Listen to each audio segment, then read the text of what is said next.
अस्सलामुअलैकुम साथियों, मैं हूं सादिया यूसुफ और आज मैं हाज़िर हूं बेक एंड ट्राई चैनल में एक नई वीडियो के साथ। आज हम बनाने वाले हैं खीर, यानी कुछ बेकिंग नहीं की है बल्कि कुकिंग की तरफ आ गए। अच्छा, और पता है क्या, अभी ना मैं आई हुई हूँ छत पर। सुबह के 5 बज रहे हैं तो मैंने सोचा कि वॉइस ओवर जो है वो छत पे जाके करूँ और कुछ नेचर की आवाज़ें भी आ जाएंगी। ठीक है, तो इतने में ना कुत्ते भौंकना शुरू हो गए, तो मैं बोल रही हूँ कि यार मतलब कुत्तों की भौंकने की आवाज़ नेचर में कौन सुनता होगा। खैर, हमें जो है अभी उबालने हैं थोड़े चावल। ठीक है, 200 ग्राम चावल हमने ले लेने हैं और उनको जो भिगो के रख दिया हमने 1 घंटे के लिए। ठीक, उसके बाद हमने जो है वो इनको उबालने के लिए रख दिया 5 कप पानी में। अब हमने ले लिया है एक अलग बर्तन और उसमें हमने 1 लीटर दूध ले लिया। ठीक है, इसको पकाने के लिए रख देंगे।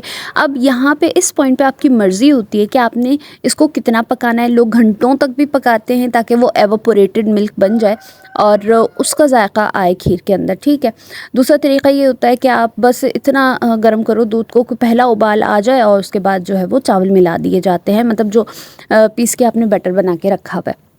दोनों तरीक़े से खीर अच्छी बनती है लेकिन जायका दोनों में अलग अलग आता है। हमने यहाँ पे दूध को 1 घंटा पकाया था। अब वक्त आ गया है इलायची शामिल करने का। तो 5 इलायची आपने ले लेनी है और उसको जो है वो मैंने इसमें थोड़ा सा कूट लिया था मोटर पेसल में। इलायची हमने कूट ली है और इसको हमने दूध के अंदर शामिल कर लिया है, मिक्स कर लेंगे। ठीक है ना, और जितना हमें दूध को पकाना है उतना हम, जब हमने पका लिया इसको, तो फिर जो है इसके अंदर हम पिसे हुए चावल शामिल कर लेंगे। ठीक है, यहाँ इस पॉइंट पे जो है वो हमें इसको बस मिक्स करते रहना है। यहाँ मैंने बंद किया था कि ये चावल, मतलब मैंने थोड़ा ज़्यादा गैप कर लिया था तो थोड़े जम से गए थे ये। तो मुझे लगा कि ये तो बस बेड़ा गर्क कर दिया मैंने खीर का, लेकिन जब मैंने डाला और दूध के साथ वो चावल पकने लगे तो सभी जो वो अच्छे से मिक्स हो गए थे। अब वक्त आ गया है चीनी शामिल करने का, लेकिन चीनी को हम वैसे ही डायरेक्ट शामिल नहीं कर रहे हैं। यहाँ पे भी हम एक अलग मेथड कर रहे हैं जो कि है कैरेमल बनाना। ठीक है, यानी चीनी को हम एक अलग बर्तन में वैसे ही पकाएंगे। ठीक है, कुछ शामिल नहीं करना। यहाँ पे मैंने पानी शामिल किया है क्योंकि मैंने किसी को ये करते हुए देखा था जब मैं रेसिपी देख रही थी, क्योंकि आज तक जो है मैंने कैरेमल से नहीं बनाया था, तो मुझे यही ट्राई करना था कि यार कैरेमल से आखिर खीर में क्या जायका बदलता है। कैरमल बनाना मेरा फ़र्स्ट टाइम नहीं है क्योंकि कैरमल केक जो होता है उसके लिए मैं अक्सर सिरप बनाती रहती हूँ, तो उसमें मैं डायरेक्ट शामिल करती हूँ चीनी और उसको पकाती हूँ। तो मुझे वो मेथड जो वही सही लगता है, क्योंकि यहाँ पे पानी जब मैंने शामिल किया तो वही हुआ कि पहले जो है वो वक्त लगा सारा पानी को ड्राई होने में, उसके बाद जो है वो चीनी बाद में जो पकने में वक्त ले रही थी, तो मुझे ये पानी डालना समझ नहीं आया है। तो अब ये आपके ऊपर है कि आप कैरेमल को किस तरह से तैयार करते हैं। ठीक है, अच्छा, ये काफ़ी रिस्की प्रोसीजर है क्योंकि इसमें अगर चीनी जल जाती है तो कड़वा हो जाता है, तो उसको बहुत ध्यान से पकाना होता है। इसको कंटिन्यूस आप स्टिर करते रहें, हिलाते रहें चम्मच से। ठीक है, मिक्स करते रहें, इसको छोड़ना नहीं है।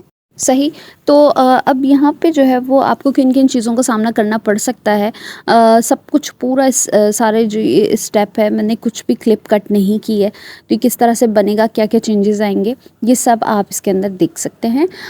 ये जो खीर बनाने का डिपार्टमेंट है ना, वैसे तो ये अम्मी का है, क्योंकि घर में जब भी कुछ होता है तो वो सब काम बँटता है आपस में कि फ़लाँ चीज़ इसने बनानी है, फ़लाँ इसने, तो उसमें जो है ना खीर हमेशा अम्मा के हिस्से में ही होती है। तो मैंने ये सेकंड टाइम खीर बनाई है। हाँ, तो फर्स्ट टाइम तो बिल्कुल सिंपल तरीके से ही बनाई थी। इस बार मैंने जो ये कैरेमल शैरेमल शामिल करके मैंने कुछ नया ट्राई किया था, तो मैंने कहा चलो जी करते हैं रिकॉर्डिंग।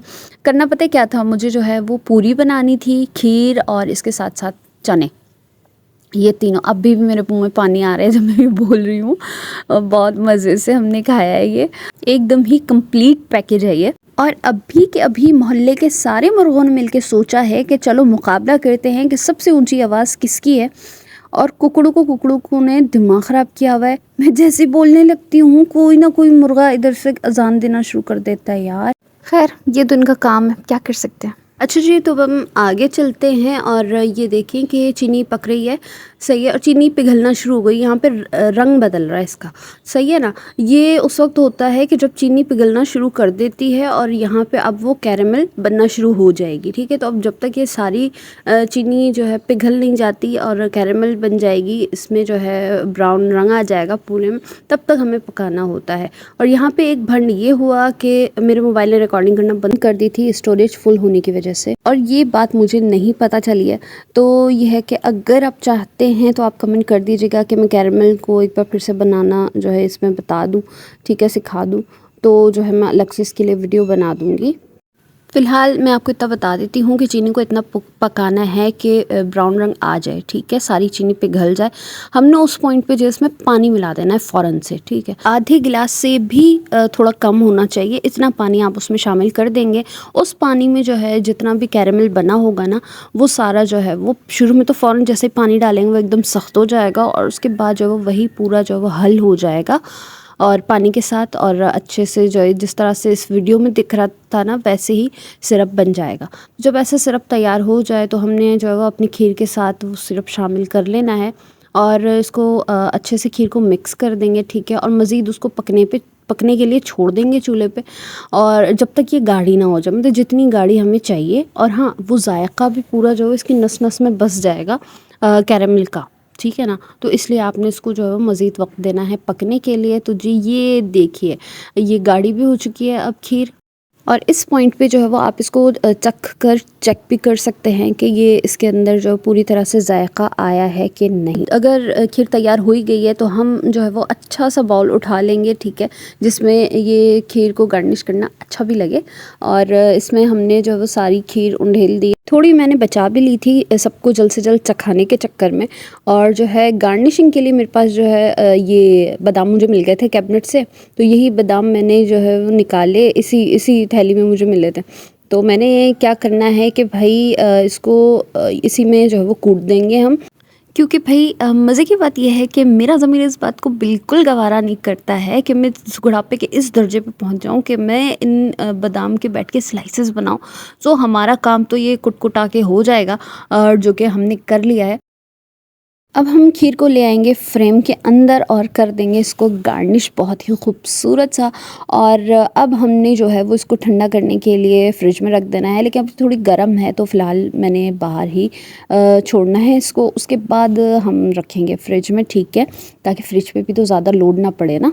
और जब हमने इसको फ्रिज से निकाला तो ये जी आ गई हमारी खीर मैदान में, और अब हम इसको चख लेंगे। अरे भाई, ये वीडियो शूटिंग से ज़्यादा मेरा ध्यान ना इस पे था कि चखना है बस मैंने, कि ये ठंडी होगी लगती कैसे, क्योंकि गर्म में ऑलरेडी चख चुकी थी, मुझे अच्छी लगी थी। और अभी जब मैंने खीर खाई तो मुझे बहुत ही मज़े की लगी, और इसका जायका ना बिल्कुल वैसा ही है, बिल्कुल तो नहीं कहेंगे लेकिन काफ़ी हद तक वैसा ही है जैसा कि आप जो है वो दूध को काफ़ी देर घंटों तक पकाओ तो जायका आता है ना, उस तरीके का जायका है और अच्छी है। तो आप भी यकीनन ट्राई कर सकते हैं, क्योंकि मैं नेक्स्ट टाइम इसी रेसिपी से फिर से बनाने वाली हूँ।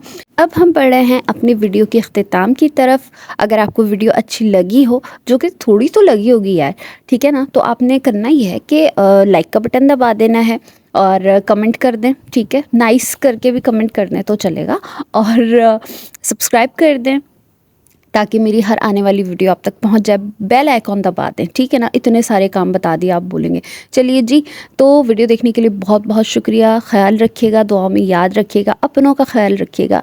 खुदा हाफिज़।